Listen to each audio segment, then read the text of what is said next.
Hello everyone, সৌদাস কিচেনে আপনাদের সকলকে স্বাগত জানাই। আজকের রেসিপি হলো এগ তড়কা। তো এগ তড়কা আমি কিভাবে বানাই সেই রেসিপিটা আপনাদের সঙ্গে শেয়ার করব। তো প্রথমেই একটা কড়াইয়ে সরিষার তেল গরম করে তাতে 1 চা চামচ পরিমাণে ঘি দিয়ে ঘিটাকেও গরম করে নিয়ে তাতে দিয়ে দিব আদা কুচি আর দিয়ে দিব রসুন কুচি। আদা রসুনটাকে একটু ভেজে নিব, এরপর দিয়ে দিব গোটা গরম মশলা, এলাচ আর দারুচিনি।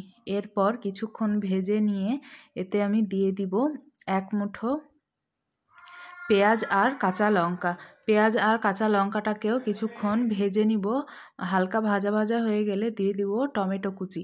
টমেটো কুচিটা দেওয়ার পর কিছুক্ষণ নাড়াচাড়া করে আমি দিয়ে দিব লবণ, হলুদ, জিরে ধনিয়ার গুঁড়ো, সমস্ত শুকনো মশলাগুলো দিয়ে আমি টমেটোর সঙ্গে মশলাটা খুব ভালোভাবে কষিয়ে নেব।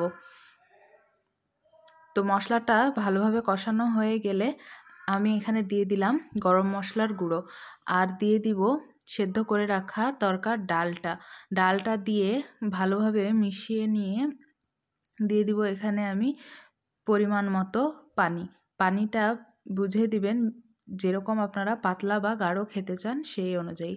তো আমি এখানে পরিমাণ মতো পানি দিয়ে দিয়েছি। পানি দেওয়ার পর 3টে ডিম ভেঙে নিয়ে আমি দিয়ে দিচ্ছি।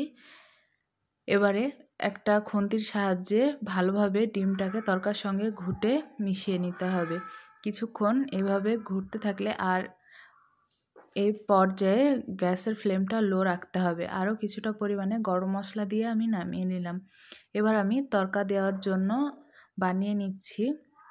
সরিষার তেলে আদা কুচানো আর রসুন কুচানো দিয়ে আর দিয়ে দিব 1 চা চামচ শুকনো লঙ্কার গুঁড়ো। দেওয়ার পর তরকাটার উপরে দিয়ে এবার আমি কাঁচা লঙ্কা আর আদা কুচি দিয়ে সুন্দর মতো ডেকোরেশন করে নিচ্ছি।